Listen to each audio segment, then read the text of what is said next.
el tema obesidad y micronutrientes. Muchas gracias, muy buenos días. Agradecer al comité organizador por permitirme compartir esta mañana con ustedes, a la mesa con tan distinguidos colegas y a los presentes el agradecimiento por estar acá. Yo estoy trayendo este tema, pero quiero darle un enfoque distinto al hecho de solamente hablar la interacción que pudiera haber de la acción per se, de la absorción y utilización de algún micronutriente y en la presencia con un paciente obeso. Quiero partir más bien por el resultado que uno busca en nuestros tipos de pacientes, en todas las interacciones que significa el compartir este tipo de ya epidemia que tenemos al frente en este siglo, que es la obesidad, con aquellos otros problemas de salud pública que también tenemos ya con la misma población pediátrica. Y quiero hacerlo reflexionar por el sentido desde cuándo debemos comenzar a pensar en una acción preventiva contra este problema y no tantos en las acciones correctivas, que como ustedes vienen escuchando en las diferentes charlas, los daños endoteliales lo que vamos a procurar es minimizarlos o tratar de que no tengan mucha sintomatología, sin embargo tienen un curso prácticamente irreversible. Entonces, el sentido de mi exposición va por ese lado. Entonces quiero hacerles primero considerar esto, el desarrollo humano integral. ¿Quién es ese ser humano al que vamos a estar percibiendo? ¿A dónde va? Hay varias corrientes de estudio, pero yo he preferido sintetizar acá dos corrientes de estudio. Una biomédica, donde exploramos la naturaleza biológica y genética, cómo está programada esta persona, y ustedes ya saben que hay una programación genética que se va dando tras varias generaciones, cuando estas generaciones han sido expuestas a cambios nutricionales, y de esto ya hay bastante información. En el mismo sentido, cómo estos cambios se explican al actuar sobre el sistema nervioso central y cómo este sistema nervioso central en su desarrollo va a ser el resultado final después del comportamiento de este ser humano. Y estas etapas por las cuales pasa el desarrollo del sistema nervioso, ¿por qué? Porque hay el famoso mensaje también de un imprinting, quiere decir de un suceso en un momento del desarrollo de un sistema tan importante que cuando ya ocurrió, ya los resultados se van a ver querramos o no. Y finalmente, el aspecto sociocultural, porque si no se desconoce la parte biológica, también hay que entrar en este pensamiento de vida afectiva y donde entra toda esta patología del estrés que ustedes ya vienen conociendo. Y aquí, en este desarrollo infantil integral, en este aspecto que tiene interrelación con el ser humano, pues gana gran importancia la alimentación y nutrición. Y es aquí, creo que, donde reside el interés de estas conferencias que ustedes están escuchando. Y luego son los estímulos sobre los cuales se va a desenvolver el ser humano en sus primeras etapas y finalmente los periodos de vida en los cuales va a formar hábitos, y los hábitos no son otra cosa que conductas aprendidas por el propio sistema nervioso central. Entonces aquí el mensaje que les estoy dando es: preveamos genéticamente por nuestras poblaciones futuras, preveamos fisiológicamente por el desarrollo del sistema nervioso central, las adaptaciones con el medio ambiente y el comportamiento final que va a tener para el desarrollo humano integral. Y eso se va a reflejar en las primeras etapas con esto que conocemos como el desarrollo psicomotor del niño, entendido en todos sus aspectos y no solamente en los aspectos evaluables del punto de vista físico. Y de esto vamos a tratar de garantizar que tengan la mejor condición posible. Y aquí llegamos a este tema de los micronutrientes, inflamación y obesidad. Ustedes ya han escuchado aquí charlas en las cuales se les habla de las formas en que interactúan diversas citoquinas sobre el endotelio. La pregunta que siempre nos hacemos es cómo una citoquina de estas características se produjo en el ser humano luego de la interacción de alguna molécula frente a aquellos órganos que permiten esa exposición, o sea, las mucosas y la piel. Entonces aquí, nosotros que nos dedicamos a la endocrinología deberíamos también pasar viendo, primero, cómo son las interacciones con la piel y segundo, cómo son las interacciones con las mucosas. Hoy día han hablado acá ya de la interacción de mucosa digestiva cuando se expone a la presencia de algunas moléculas presentes en algunas bacterias, pero también pueden estar presentes en algunas otras moléculas que no tienen carácter puramente biológico, como son los virus, o algunas toxinas que son desprendimiento de mismas moléculas que son propias de la alimentación, pero que situadas en una condición distinta pueden interactuar con esta mucosa digestiva. Y así podemos llegar a algunos efectos que ya son el resultado de poder ver una acción de laboratorio que nos permita ver algún efecto. Así podemos tener entonces que, buscando las concentraciones de vitaminas y oligoelementos, podemos ver que concentraciones bajas de aquellas pueden contribuir a un mayor depósito graso, a una mayor inflamación sistémica y finalmente al riesgo de enfermedades crónico-degenerativas. ¿Qué es lo que le estamos diciendo? Dentro de todos los efectos que ustedes tienen, y cuando comiencen a ver un comportamiento de este tipo de los micronutrientes, sospechen que estamos caminando a un paso más acelerado hacia un problema crónico-degenerativo por este problema inflamatorio crónico. Además, la deficiencia de estos micronutrientes podrían también alterar la predisposición genética de la leptina, los cambios epigenéticos a través de estos procesos de metilación que pueden estar asociados a la obesidad y también las respuestas proinflamatorias de tipo linfocitario. Finalmente, hay datos estadísticos que en América Latina y el Caribe la prevalencia de obesidad está incrementándose en los últimos años, no solo en la población infantil y adolescente, sino en la propia población joven adulta. Entonces, pongámonos a pensar que de aquí en 10, 15 o 20 años vamos a tener población con una característica típica que nos va a diferenciar de otras poblaciones también. Y luego lo voy a mencionar por qué.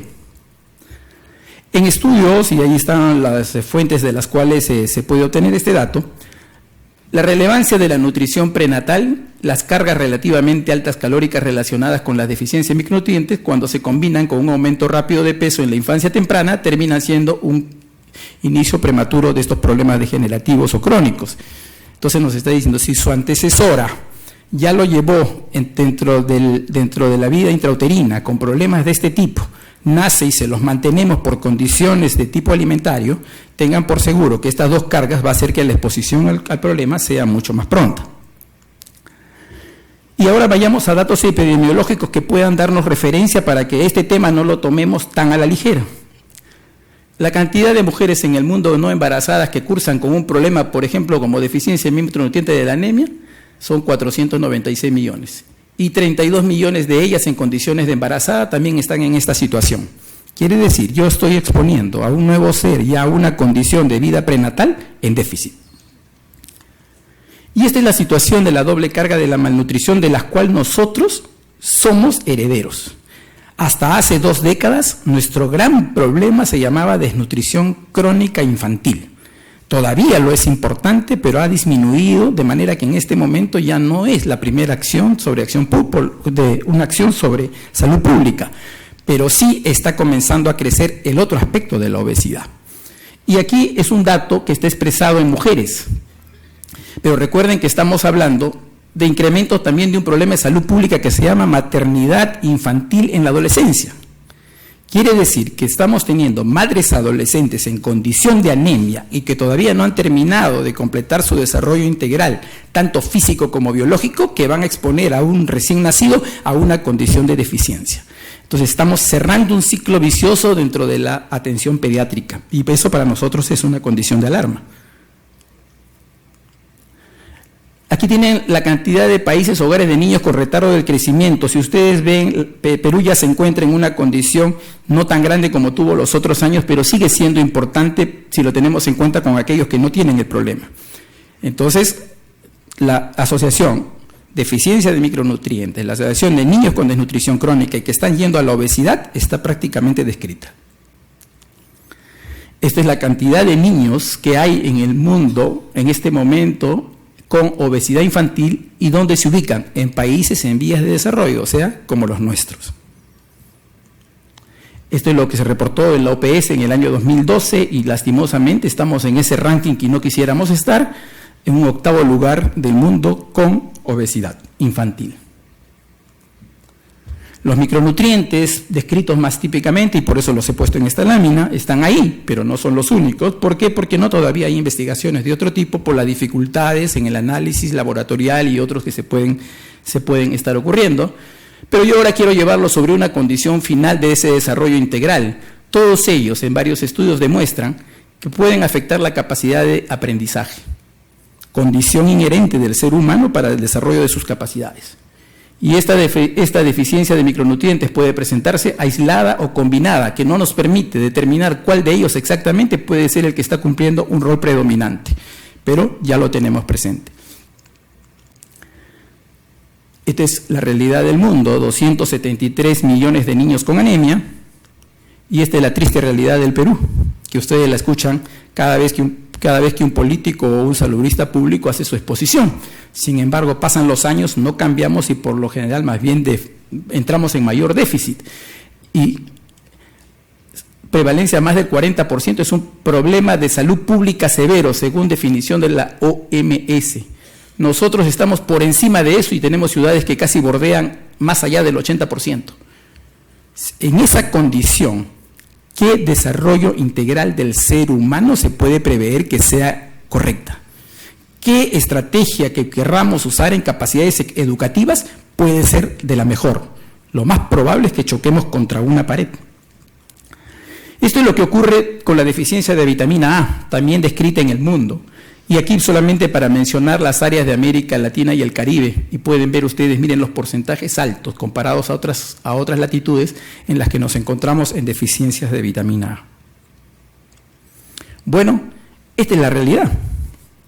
Cuando teníamos desnutrición proteico-calórica, los déficits de nutrientes ya estaban casi sobreentendidos, estos actuaban y provocaban una disminución del desarrollo cognitivo, un menor aprendizaje. De eso creo que todos estamos informados porque hasta de las condiciones preuniversitarias nos las daban.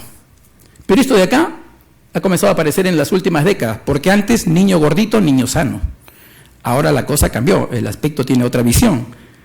Obesidad, probablemente con una asociación de déficit de micronutrientes, y de ellos no podemos determinar exactamente el que predomine sobre otros. Sabemos que epidemiológicamente lo es el déficit de hierro, pero no más. También va a llevar a disminución del desarrollo cognitivo y por lo tanto deficiencia del aprendizaje. Y la asociación de esto con retardo del desarrollo psicomotor no es lejos. Ya les decía que la deficiencia de hierro es la más estudiada, pero no la única. Y hay suficientes datos de revisión, yo solamente he puesto uno porque ustedes tengan aquí como una señalización, pero hay muchos más que ustedes puedan consultar en la literatura. Y entonces también se han hecho estudios tratando de ver si pues hay un retardo del desarrollo psicomotor y obesidad, con todas las implicancias que tengan. Primero, y la salida más fácil que teníamos los pediatras era decir, claro, como es gordito, tiene una dificultad motora y por lo tanto no va a poder desarrollarse como un niño que no tiene esa dificultad motora. Pero bueno, la realidad nos ha llevado más allá y sabemos ahora que no va ahí, sino también va comparada en las dificultades en lograr habilidades de atención, por ejemplo, importante en el desarrollo de capacidades para conseguir habilidades cognitivas, y esto está asociado más en obesos cuando uno lo compara con otros niños y desde edades tempranas, quiere decir desde exposiciones a estímulos que generalmente son más vigilados por ser niños pequeños. Entonces, ¿la obesidad puede acompañarse de deficiencia de micronutrientes? Sí, lo damos por ya entendido. Y esta asociación frecuente, principalmente de hierro, está asociada a la obesidad y también los trastornos psicológicos que puedan derivar de este problema psicomotor pudieran ser una cadena que se englobe. Es muy ligero lo que digo, hay muchos más factores integrados, pero con motivo de exposición son los que voy a resaltar. Pasadas las fases escolares, preescolares, escolares, llegamos a la adolescencia, y en la adolescencia hay un hecho muy importante, este comportamiento que tiene el adolescente para ser independiente en las formas de vida, y dentro de ellas la alimentación, pero apuesta no solo a la alimentación, sino a cambios fisiológicos que ellos por lo general no le dan la debida importancia, un hecho muy propio dentro del comportamiento del adolescente. Acá hay un hecho fisiológico como es la menstruación en el caso de las mujeres. La disponibilidad de alimentos con este tipo de educación y horarios de alimentación que tienen los niños ahora en la distribución horaria que hay en nuestros colegios es mucho más difícil todavía, porque muchos de ellos acceden a pseudo comedores dentro de los colegios que lo exponen a mayor déficit de micronutrientes, porque generalmente son elementos con mayor aporte calórico. Y los cambios culturales en estos hábitos nutricionales que generalmente son influenciados en el adolescente y que los llevan a un consumo que no es el adecuado.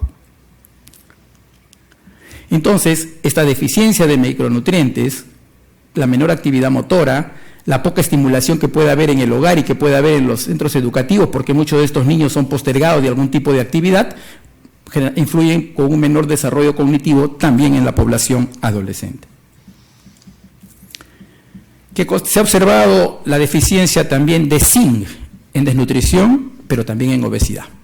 Y recuerden que muchos años hemos usado el zinc como parte importante terapéutica dentro de la recuperación nutricional. Grandes trabajos hay de ello Y ahora hay también grandes trabajos conducidos, que todavía algunos de ellos están en desarrollo, en la administración de zinc a la población obesa. ¿Por qué? Porque el zinc se ha relacionado también con las funciones motoras, cognitivas y psicosociales en niños y adolescentes, mucho más allá de ese efecto ligando que tiene para favorecer la producción de hormona de crecimiento y favorecer el comportamiento del eje hipotálamo-hipófiso para la producción de hormona de crecimiento y su eje sobre el IGF-1. Mucho más allá de eso, también hay comportamiento en condiciones sobre el sistema nervioso central, y la función del cerebro se puede ver afectada cuando hay deficiencias de zinc. Y esto va a llevar finalmente también a alterar el desarrollo cognitivo con una disminución en la atención y en la actividad motora. Por eso decía, describimos por separado, pero ¿cómo será el comportamiento de 2 o 3 déficits presentes juntos? La vitamina A, ya les decía, el estado de deficiencia con esto epidemiológico que hay, también ha sido ya estudiado y se ha demostrado su rol en el proceso de promover la diferenciación neuronal. Esto está hablándonos de un rol mucho más postnatal que prenatal.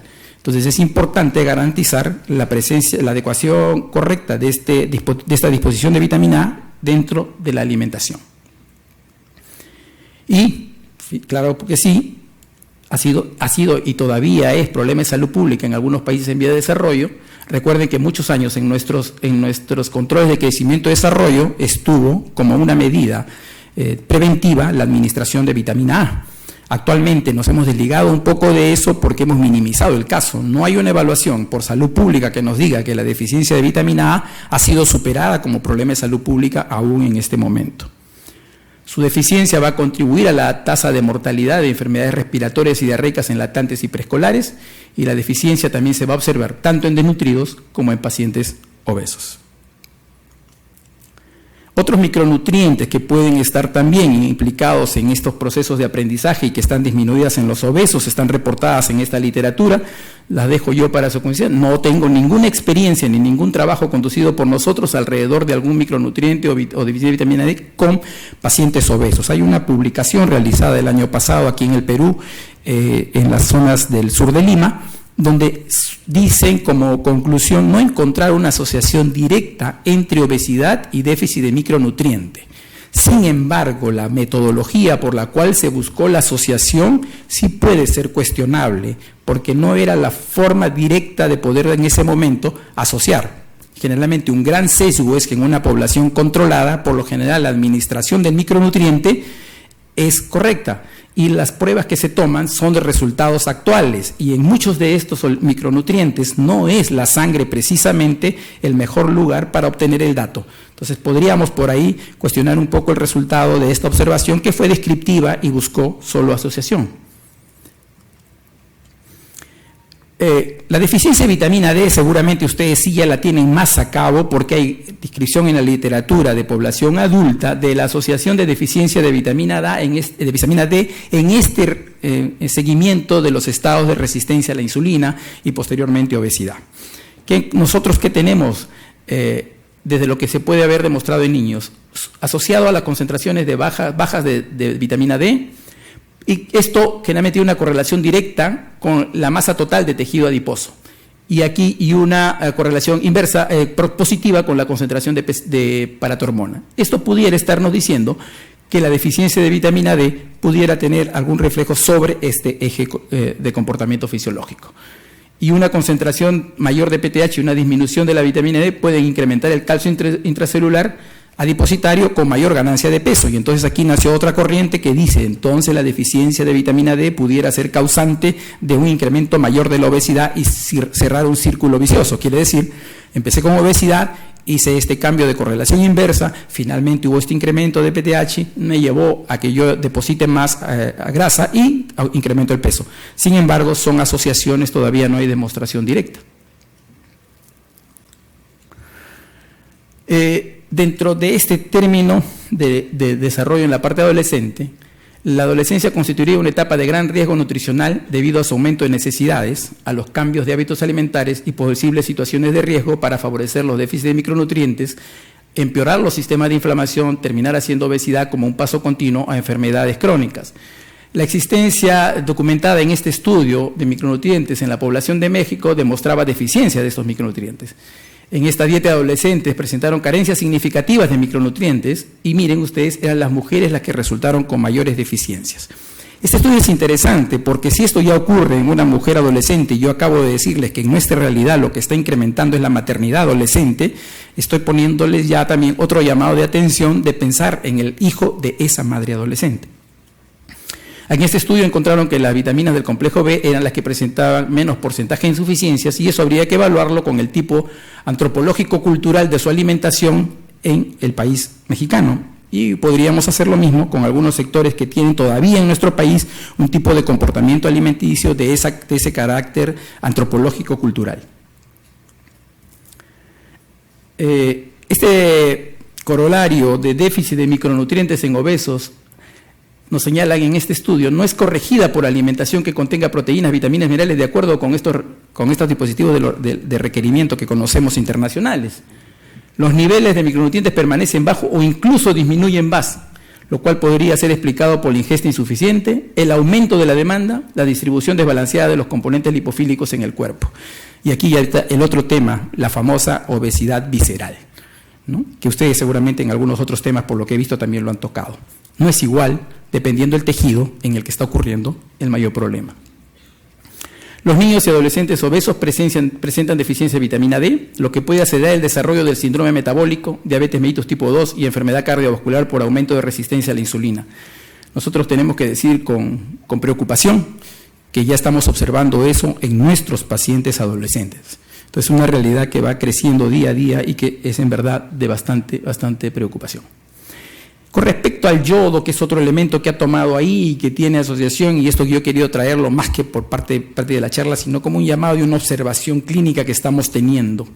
Estamos recibiendo varios pacientes obesos que tienen ligeros incrementos de la TSH y que ya son medicados como que tuvieran hipotiroidismo subclínico o hipotiroidismo establecido.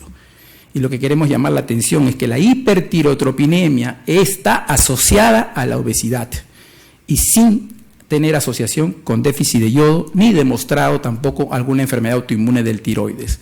Entonces, por favor, hay que evaluar bien antes de englobarlos a estos pacientes como pacientes con hipotiroidismo subclínico, sino tenerlos en cuenta que puede ser una asociación de fácil hallazgo.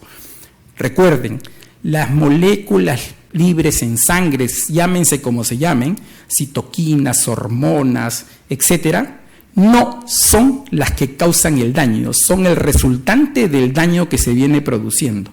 Entonces, creo que si tomamos en consideración eso, podríamos evitar alguna de esas conductas. Muchas gracias y si hay alguna pregunta la contestaremos. Gracias.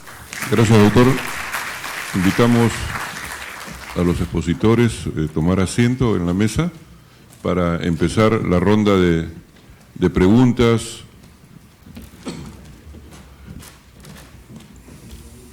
A ver, el doctor Monjoy inicia la ronda de preguntas, se acerca al micro y...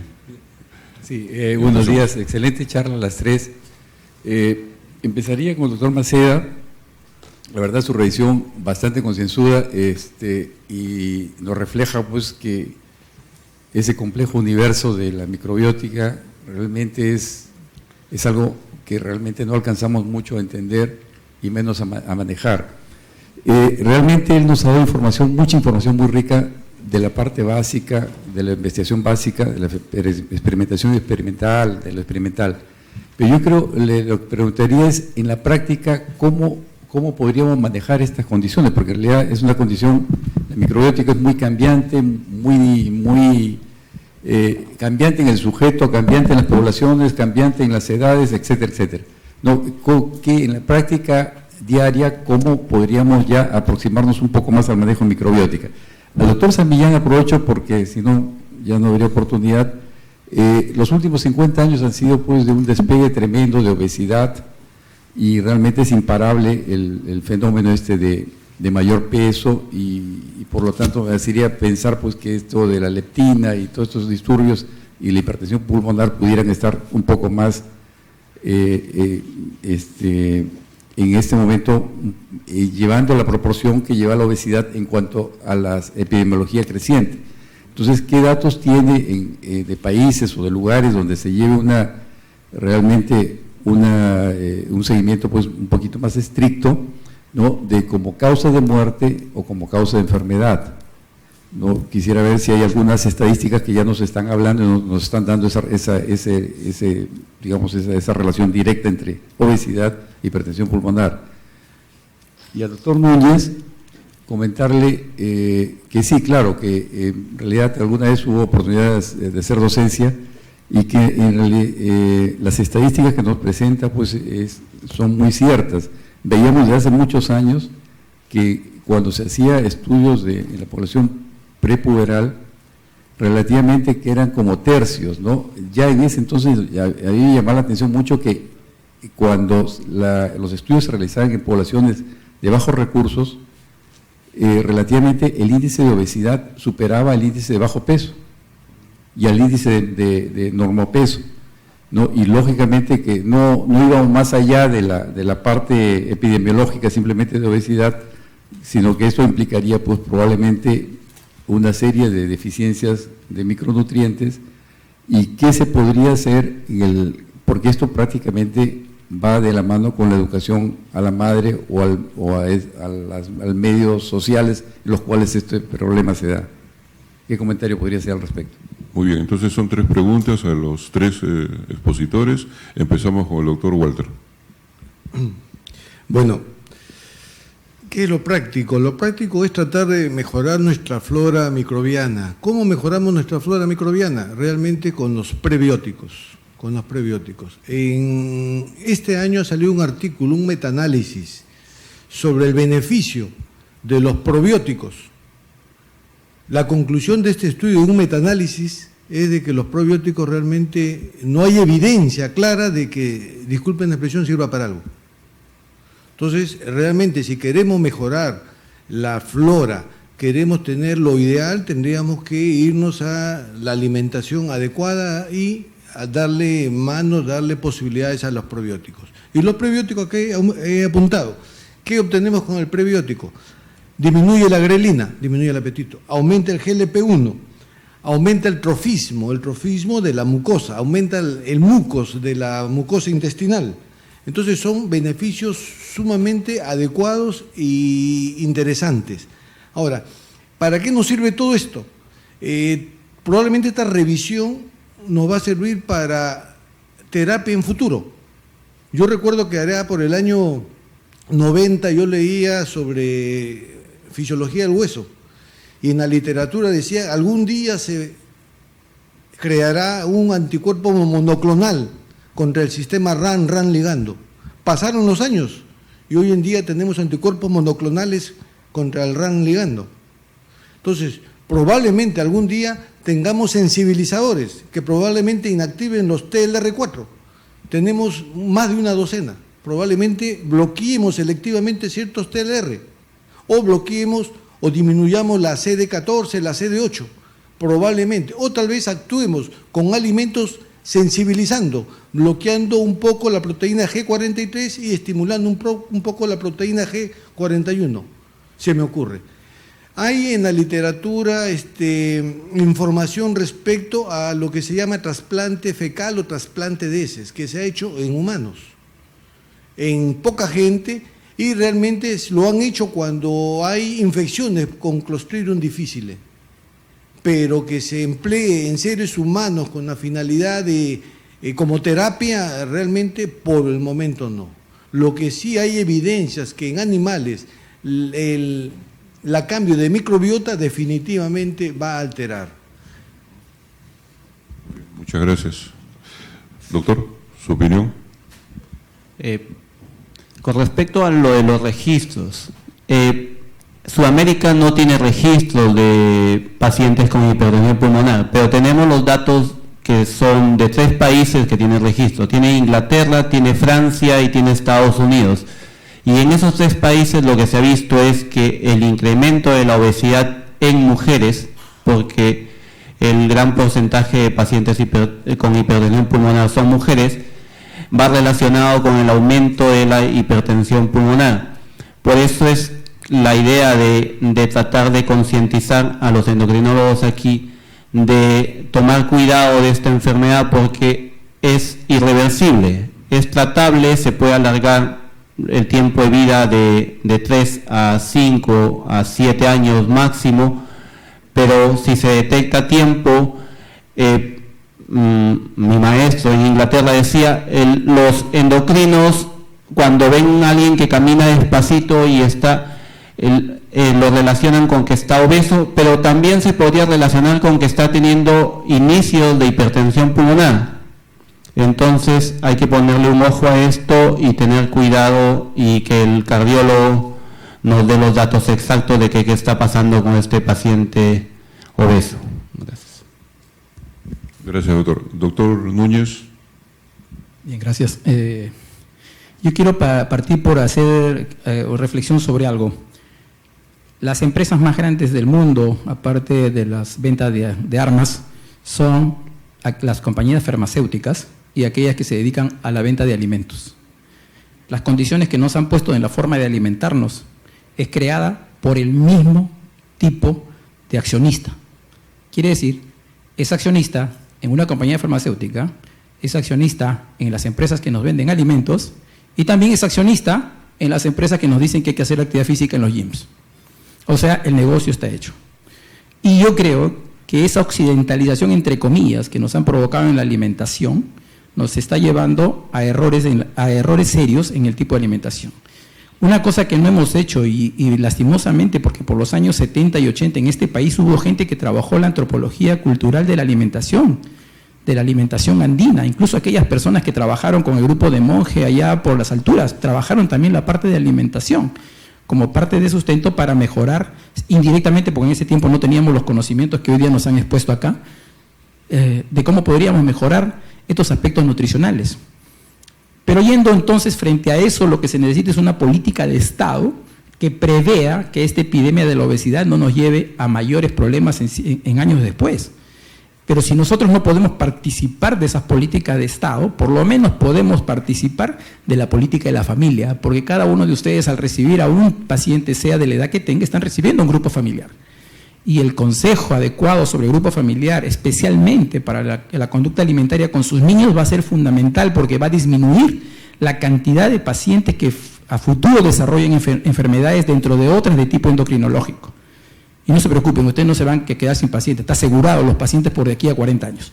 Pero sí evitaríamos que de aquí en 50 años no estemos viendo en realidad una epidemia sobre la cual nuestros costos económicos no nos permitirían dar sustento para corregir el manejo de las enfermedades que se presentarían.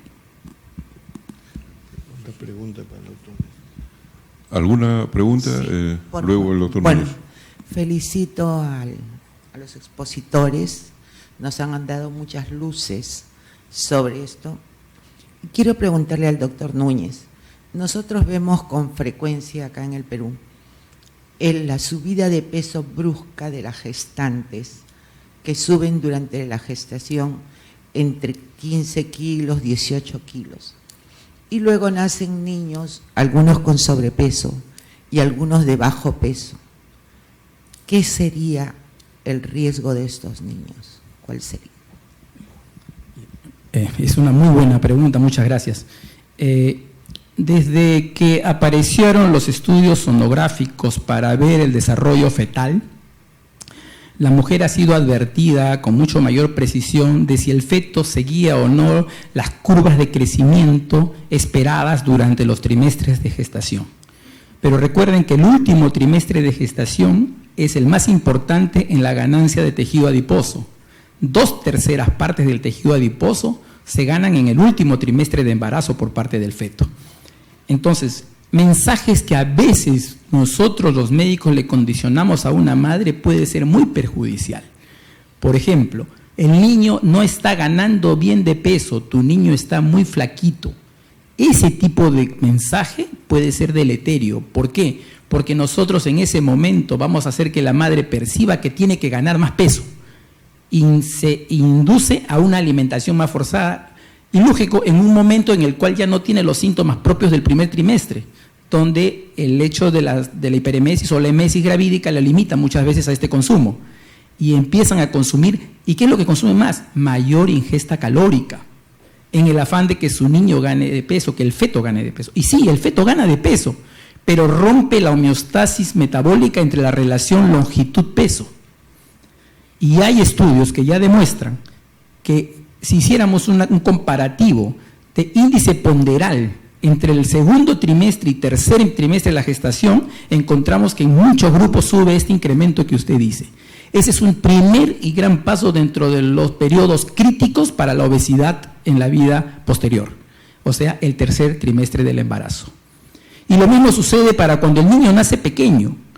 El niño nace pequeño, con bajo peso, entre comillas, pero cuando la relación con su longitud es normal, si nosotros también agresivamente lo alimentamos, lo que vamos a hacer es otra vez la ruptura homeostásica. Y otra vez estamos predisponiendo un periodo crítico más para el desarrollo de obesidad y enfermedades crónicas a vida futura. ¿El doctor Macedo? Sí.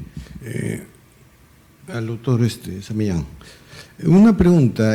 Usted habló de que había una relación entre incremento de leptina y aumenta, digamos, la resistencia, ¿cierto? Vascular y todo ello. Ahora, el problema, si bien es cierto, en el obeso hay leptina aumentada, el problema es que en el obeso lo que realmente, el problema no es que suba la leptina, el problema es que hay resistencia a la leptina. Entonces, debemos suponer que sube la leptina, pero el problema es de que la leptina no está funcionando a nivel pulmonar para que produzca ello, por la resistencia, no por la leptina que se incrementa. ¿Está claro? Esa es la pregunta. Y otra cosita, para el doctor, un comentario. No es infrecuente que nosotros conversemos con ginecólogos y que el ginecólogo esté controlando a la gestante y vea una gestante con una glucosa de 96, 97, y para el ginecólogo es normal. Que vea una gestante con hemoglobina 10 o 10.5, lo considera, entre comillas, normal. ¿Qué comentario le merece sobre todo ese dosaje de hemoglobina, doctor? Y yo creo que la importancia sería ahí el empoderamiento de la paciente, que la paciente sepa realmente cuáles son los valores normales para que la paciente exija. A eso deberíamos, yo creo, que llegar. Primero había sido... Con respecto, el incremento de lectina es el problema, doctor. La resistencia en este caso no es el problema, porque hemos trabajado con ratones que tenían knockout el receptor de lectina, y estos ratones que tenían knockout el receptor de lectina no hacían hipertensión pulmonar. Es decir, que cuando tenemos un exceso de lectina, el receptor se vuelve vasoreactivo a nivel de lo vascular pulmonar, y esto me produce el engrosamiento del músculo liso y del endotelio y de los fibroblastos, y eso me produce oclusión de la arteria pulmonar. Es decir, un obeso que tiene resistencia comienza a producir mayor cantidad de lectina, y esta mayor cantidad de lectina lo que hace es actúa a nivel de arteria pulmonar y me produce el engrosamiento del endotelio, de músculo liso y de fibroblastos.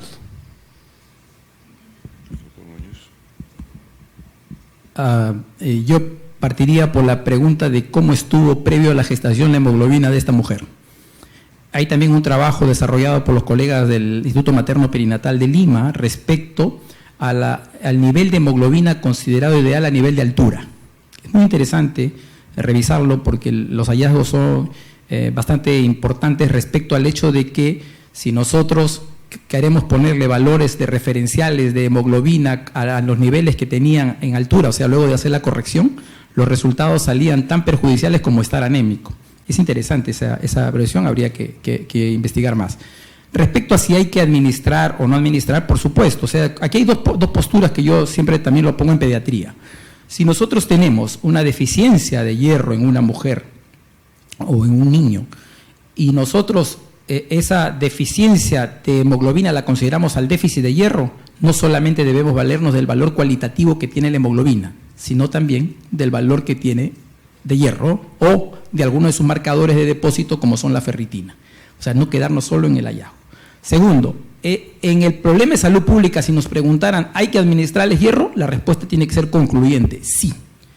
Cuando es un paciente particular al cual lo evaluamos, lo conocemos, es nuestra relación estrecha y sabemos que sus valores de hemoglobina, por razones no de deficiencia, pudieran estar disminuidos, es probable que consideremos el no administrarlos.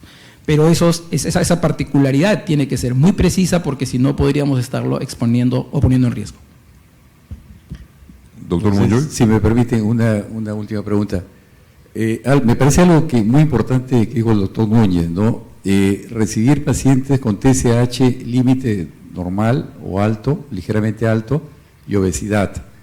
Realmente, y eso uno ve que relativamente en muchas condiciones ha generado conductas de intervención muy rápida. Entonces, yo le preguntaría a él, en esas condiciones, ¿no? Al margen de la obesidad que se ve el niño, ¿a qué le daría más valor? ¿No? ¿A la talla, a la edad ósea, a la autoinmunidad, al examen ecográfico? ¿Hace todo eso o hace alguno de ellos?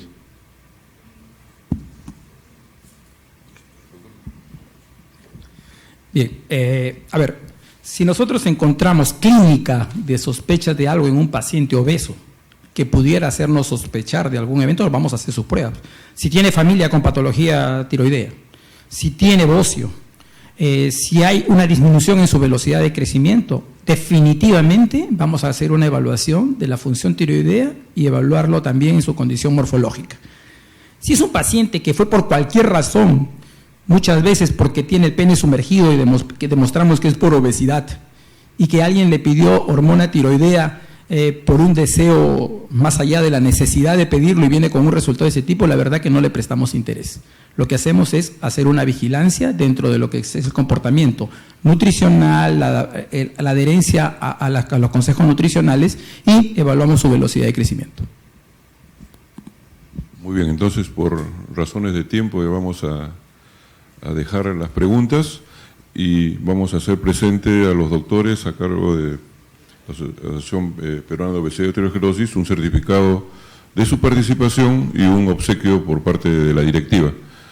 Muy bien, agradecemos entonces a los doctores, vamos a despedirlos con un fuerte aplauso y hay un breve receso.